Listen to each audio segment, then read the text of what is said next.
بسم الله الرحمن الرحیم. زما نوم حیدر علي همدرد دی او زه په مایند اینډ موډ کلینک اسلام آباد ډایګنوسټک سنټر چې کوم په سوات کې دی په هغې کې به طور سایکیټرسټ چې دی کار کوم. نو ما دا ضروري وګڼله چې که څه هم د ذهني صحت په حوالې سره په یوټیوب باندې یا په فیسبوک باندې یا چې څومره هم د سوشل میډیا لارې چارې دي په هغې کې په نورو ژبو کې انفارمیشن خلکو ته ډېر زیات ورکولی کېږي، خو په پښتو کې داسې انفارمیشن ډېر کم دي. نو د پښتو په حوالې سره په دې کې ما دا ضروري وګڼله چې تاسو سره د دغه ذهني صحت په حوالې سره خبرې وکړم. دن چې کومه موضوع ما ځان سره راوړې ده، نو هغه موضوع چې ده هغه ته مونږ په خپله ژبه کې کنورژن ډسارډر ویو، یا اوس چې کوم زمونږ نور سټیټیکل مینول دی د امریکن سایکیټري سوسایټي، مونږ چې ورته DSM-5 TR یا ټیکس ریوایز ویو، نو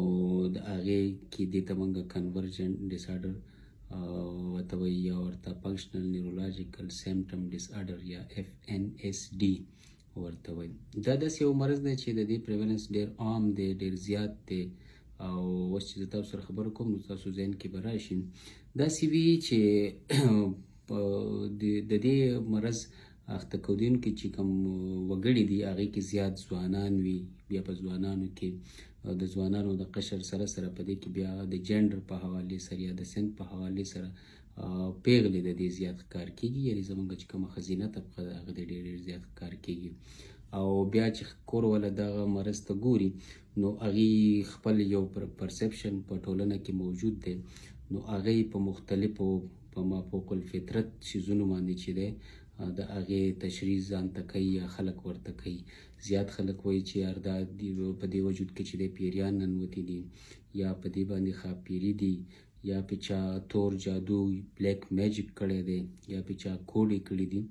نو په داسې حوالو سره د هغې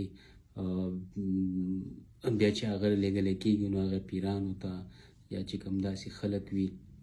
مولیانو ته دې ته لیږي، او هغه بیا دا یو پرسپشن ورکړي چې هو په دې کې چې دی پیریان دي او دوه پکې هندوان دي، دوه سیکان دي، داسې یو پرسپشن ورکوي. یا تا باندې چا جادو کړی دی، هغه جادو چې دی هغه داسې یو ښځې کړی دی چې رنګ یې داسې دی او قد یې داسې دی. نو داسې زنانه خو په هر کور کې نو یو نوې شخړه چې دی هغه ته جوړه کړي. په دې خبره باندې ځان پوکول پکار دي چې لکه دا هم د نورو ناروغو په شانتې یوه ناروغۍ ده، او دا نفسیاتي بیماري ده یا ذهني بیماري ده. کنورژن ورته ځکه وایي، کنورژن مطلب په پښتو کې که فرض کوم د دې ترجمه وکړو، کنورژن مطلب بدلیدل، یعنی یو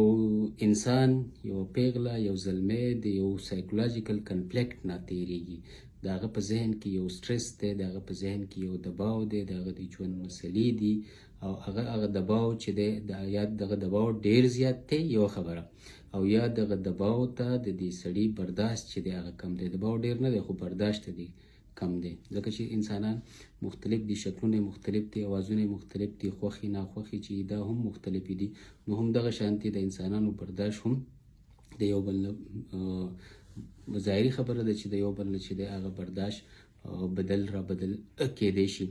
نو دې خلکو ته یا برداشت کم وي، او یا د هغه سټرس هغه یا ټراما چې وي د هغې هغه شدت دومره زیات وي چې دغه سایکولوژیکل کنفلیکټ چې دی د هغې د وینټیلیشن یعنې د هغې د وتو لارې چارې چې دی د سره نه وي. نو په دغه کې په لاشعوري توګه باندې هم دغه سټرس، هم دغه کنفلیکټ، هم دغه زور هغه جسمانی علامتونو ته چې دی بدل شي، ځکه ورته کنورژن وایي. یعنې مونږ که فرض کوو ووایو چې سایکولوژیکل کنفلیکټس کنورټ انټو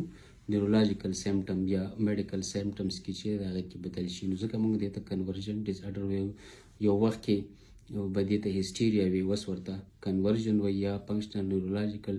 سیمپټم ډسارډر ورته وایي. نو دا یو ذهني بیماري ده او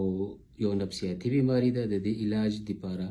سایکیټرسټ پکار وي، سایکالوجسټ پکار وي، د هغې یو ټیم پکار وي، او دغه په اسانۍ سره چې د علاج کېدی شي. خو که فرض که مونږ داسې ونه کړو، دا هم په دغه تهماتو باندې یا کوم چې کوم د میتس په سوسایټۍ کې تړلی شوي دي، په کلچر سره تړلی شوي دي،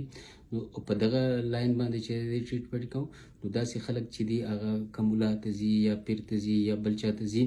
عامل ته ځي، نو هغه ورسره مختلف قسمه طریقې کوي، چاته پوزه سوځوي، چا په لاسونو کې چې د ډکې ورکوي، په هغې زور کوي. هغه مطلب دی په مختلفو شکلونو باندې چې دی هغه شکنجه کوي او مرض چې دی هغه ورځ تر ورځې چې دی د هغه په زیاتوالي په شکل کې. که څه هم دغه مریضان تر اخره بیا سایکیاټریسټ ته ځان ورسوي، خو هغه حالات دومره خراب شوي وي چې د هغې مرض یو مزمن شکل نیولی وي، یو کرونیک شکل یې نیولی وي او د هغې د ټیک کېدو چانسز بیا ډېر زیات کم شي. دغه مریضان چې دی د هغې ژوند بیا ډېر زیات خراب شي، هغه د کار جوګه نه وي، هغه کارونه نشي کولی، هغه د ژوند نورې لارې چارې چې کوم به طور د انسان په د هغې ذمهواري وي هغه سرته نشي رسولی. نو د کنورجن ډسایډر په حواله دغه یو لنډ ویډیو په دې باندې بیا هم نوره خبره کوو. ډېره زیاته مننه.